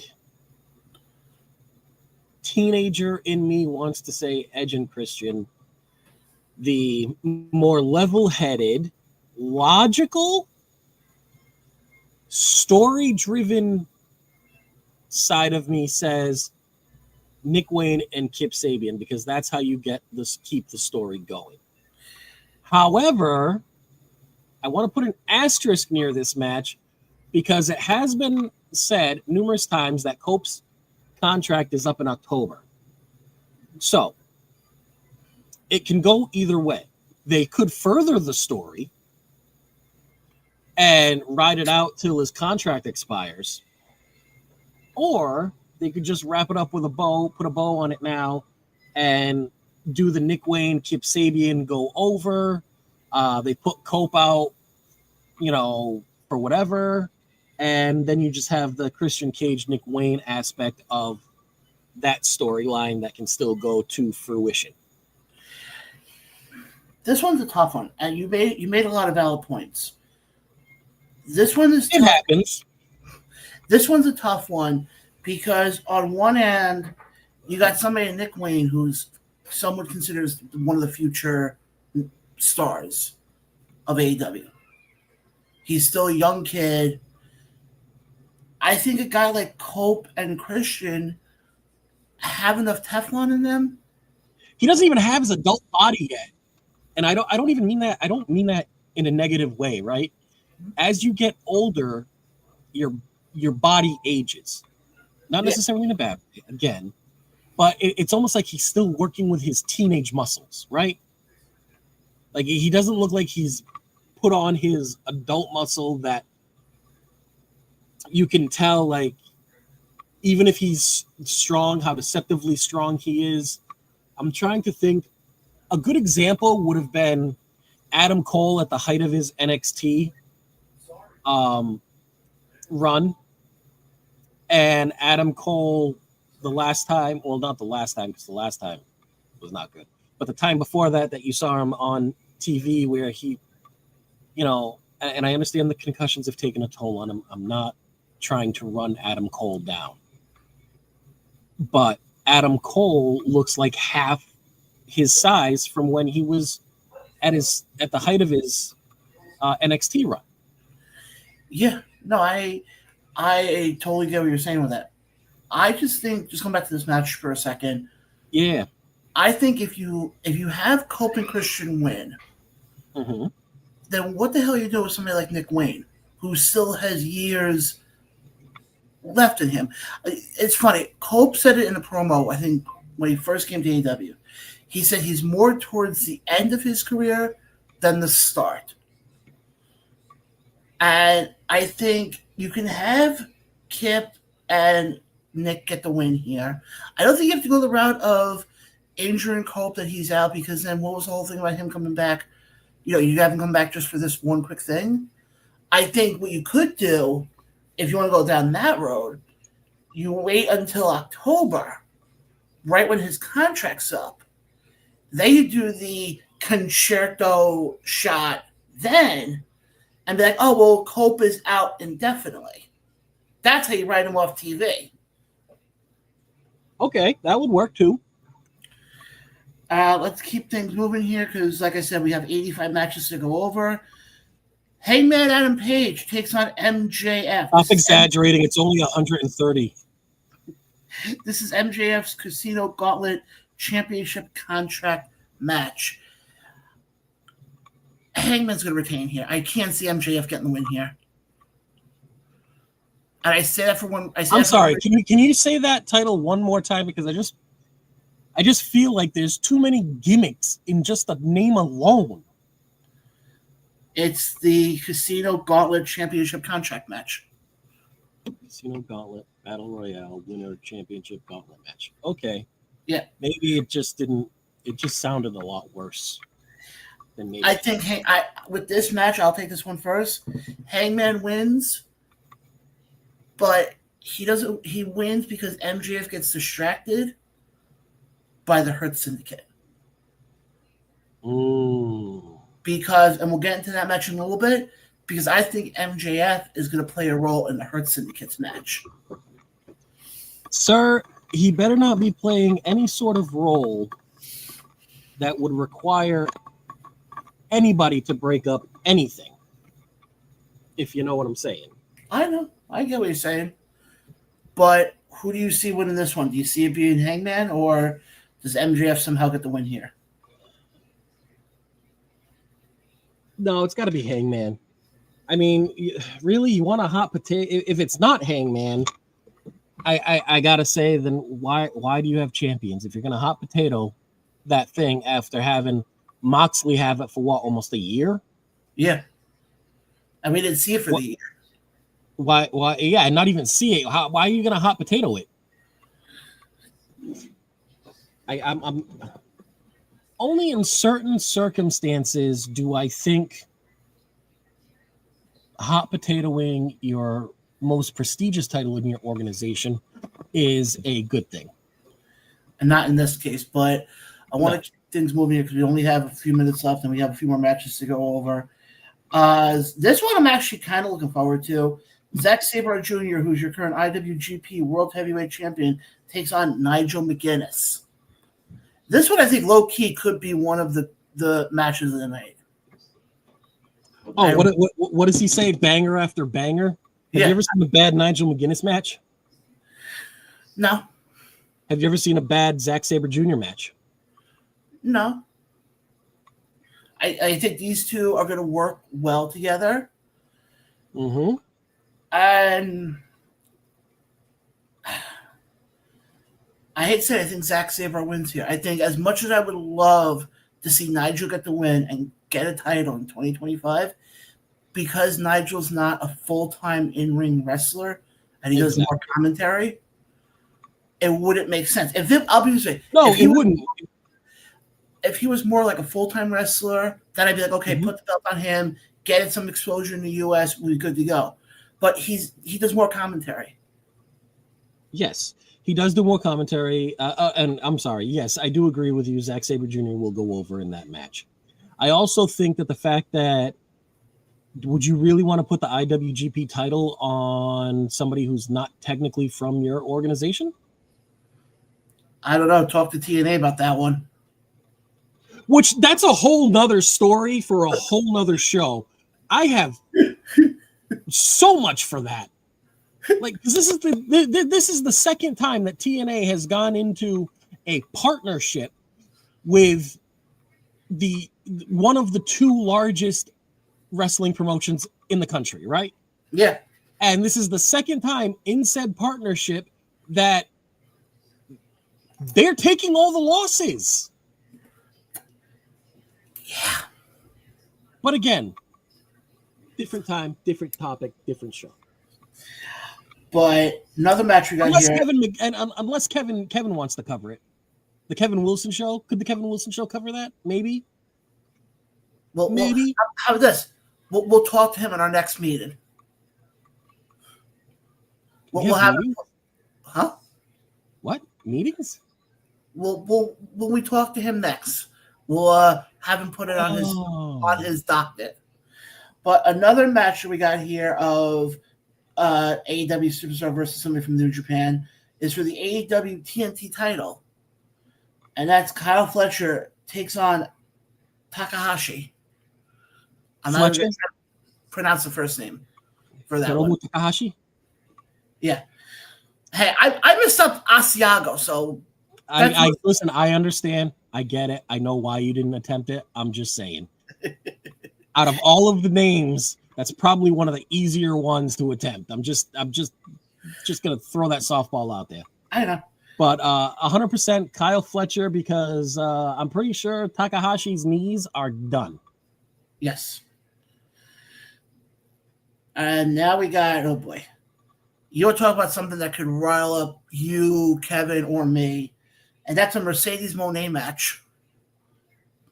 Sir, I will not have you besmirch the Boston-born, Boston-grown boss herself, Sasha Banks.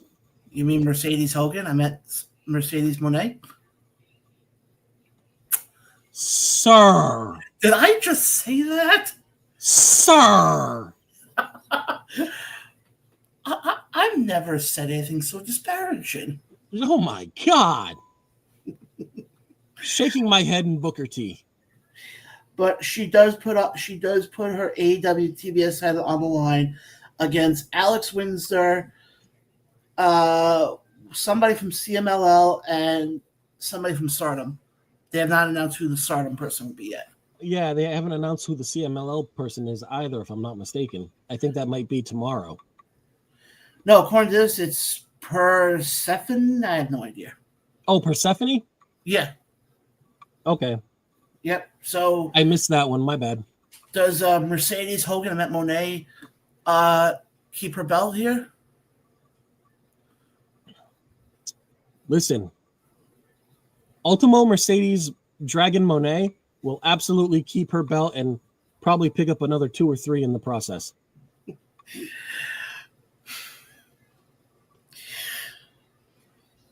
Unfortunately, and I love Mercedes. I'm sorry, I do. I got to agree.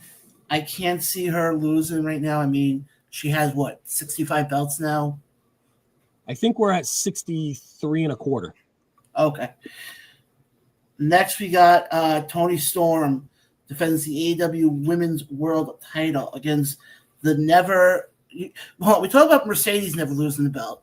Here's another person who's never going to lose the. Don't do it. Don't do it. Athena. Oh, you did it. Yeah. Listen, this current angle that they're doing with Athena, I think is great.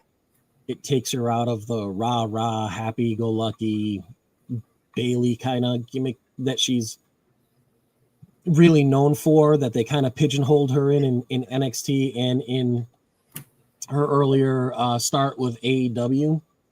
I like this, that I have, you know, the lackeys, like she's just living it up heel time, right? Yeah. And which is why I think that this match is going to be a draw. Oh, interesting. Do we go down the road of title for title down the road? Of course. And I'll say one thing. I think Toni Storm right now is doing some of the best work she's ever done with this character, this timeless character. Oh my God. Timeless is amazing. Absolutely amazing. And kudos to Walter. Not Walter. Is it Walter? Luther? It's Walter, right? You know about Luther? Luther! Oh my God. I knew that there was an in there. Kudos to Luther. I knew Walter didn't sound right. Kudos to Luther. Like, he's just his facial emotes, his reactions. I love it. It helps make the story.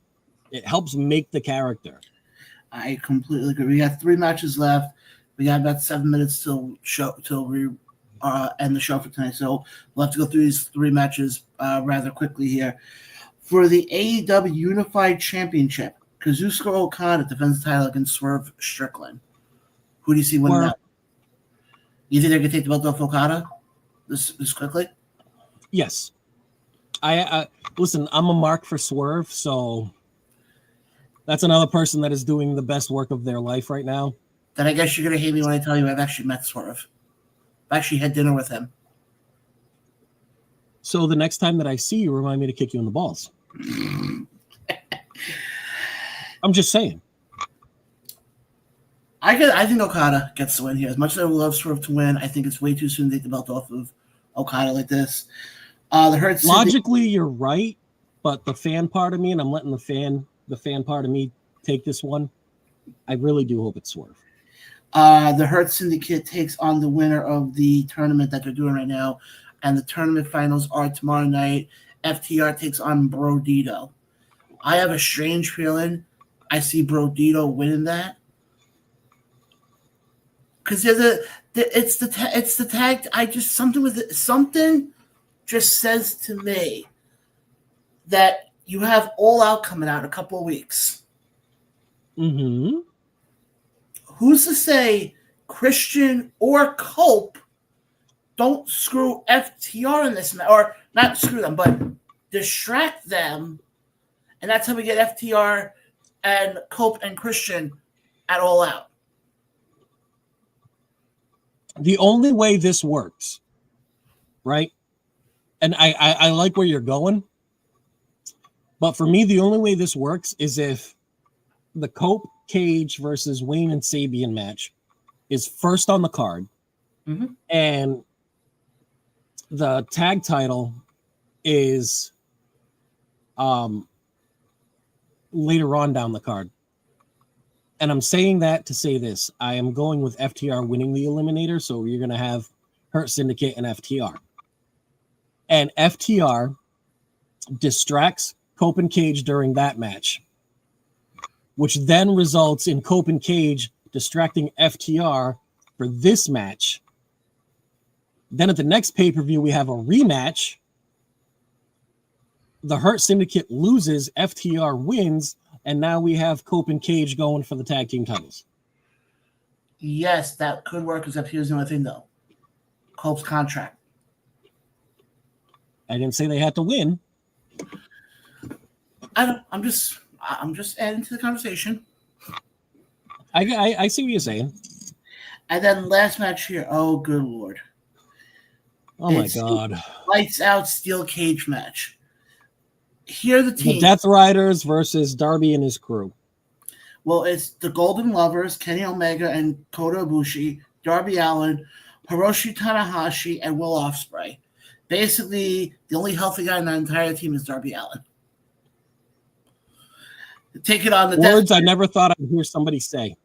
Think about it. The healthiest guy out of that whole group is Darby Allin, and be actually right. Who just climbed Mount Everest a month ago. Taking on a team of the Death Riders, which is Claudio and John Moxley, the Young Bucks and Gabe Kidd. Now, explain this to me. Gabe Kidd is supposedly injured with a knee injury.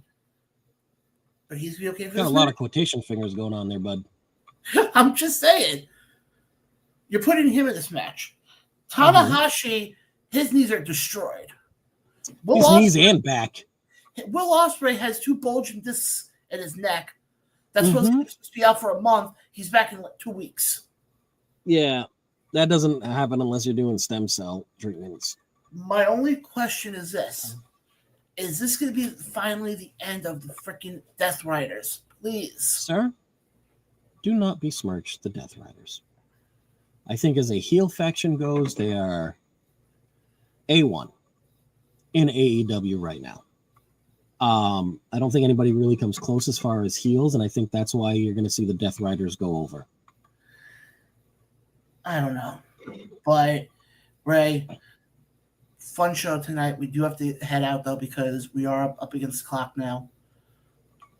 Yes, we are. Quickly, final thoughts before we wrap things up for tonight. Well, I got to say, it took a little bit. Took a few minutes, but I got my groove back, and I'm very excited to be a part of this new iteration of the Around the Ropes show. And let's see where this ride takes us. Absolutely, guys. I want to thank Jack Paterson for joining us. I want to thank Craig Palmer for joining us. I want to thank everybody who joined us in the comment section. Again, guys, I'll be back live tomorrow night with the 2 guests that I mentioned, Channel Connors and Sean Carr. Obviously, Thursday, we got around the BCW world. And then I'm not sure yet if we're doing a watch-along for Forbidden Door. That hasn't been discussed yet. We'll have to discuss that with the other people of management, and we'll see what happens. Damn studio execs. But, guys, again, follow us on Facebook, subscribe to us on YouTube. If you missed any part of tonight's show, catch the replay on any of the streaming platforms called Odyssey. Well, Odyssey is on Saturday, but catch us on Spotify, Apple, Pandora, TuneIn. Just search any streaming platform you can think of. We're there. Anything you listen to in your ear holes. Yes. And you can replay the fact I said Asiago Moonsault. That's going to become a clip on the show. Well, that's fantastic. I'm John. He's Ray. And we say Asiago Moonsaults around here. Have a good night. One last thing I'm going to say. Hopefully they find the late, great Tommy Dreamer. We'll catch you guys later.